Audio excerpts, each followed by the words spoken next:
sermon is expository when the passage of Scripture is handled with integrity. 2 Timothy 2 and verse 15. Do your best to present yourself to God as one approved, a worker who has no need to be ashamed, rightly handling the word of truth. We need to honour the basic principles of understanding and interpreting Scripture. We should give attention to the context of the verse or the passage, its setting in the whole of the Bible, the purpose and the meaning at the time of writing. We should avoid the opposite dangers of over-literalism and spiritualizing. And we need to understand the Old Testament in the light of the New Testament and the New Testament against the background of the Old Testament. We should interpret the obscure by the clear and the partial by the complete. In other words, don't preach on an obscure text without referring to similar texts which are much clearer. And be determined to set yourself against manipulating Scripture, especially choosing a Bible version that suits exactly what you want to say. Here are some wise words from John Wesley on the process of preparing a sermon. Here I am, far from the busy ways of men. I sit down alone, only God is here. In his presence I open, I read his book, for this end to find the way to heaven. Is there a doubt concerning the meaning of what I read? Does anything appear dark and intricate? I lift up my heart to the Father of light.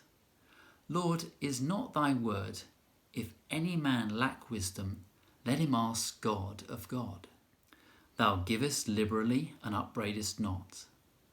Thou hast said, if any be willing to do thy will, he shall know. I am willing to do, let me know thy will. I then search after and consider the parallels passages of Scripture, comparing spiritual things with spiritual.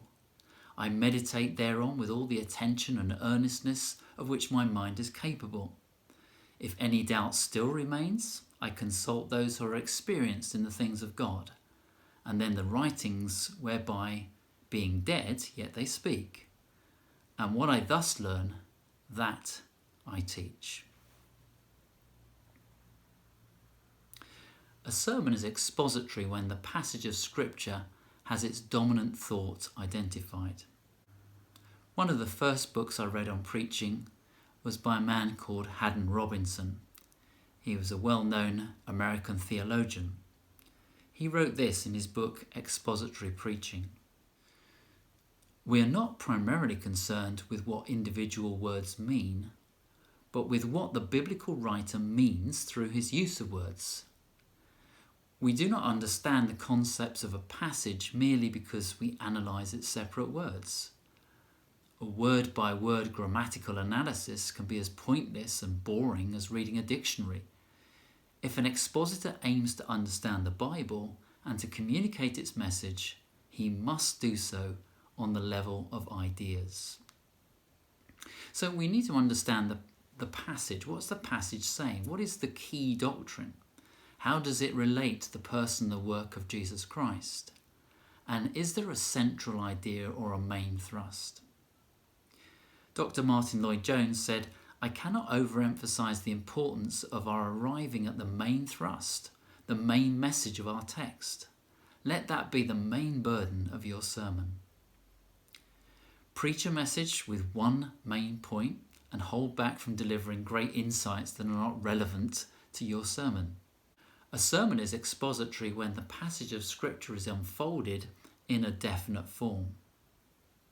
So we need to maintain the unity of the passage. Subpoints should always serve the main point. There needs to be a sense of development and progress, and we need to beware of manipulating headings or trying to be too clever.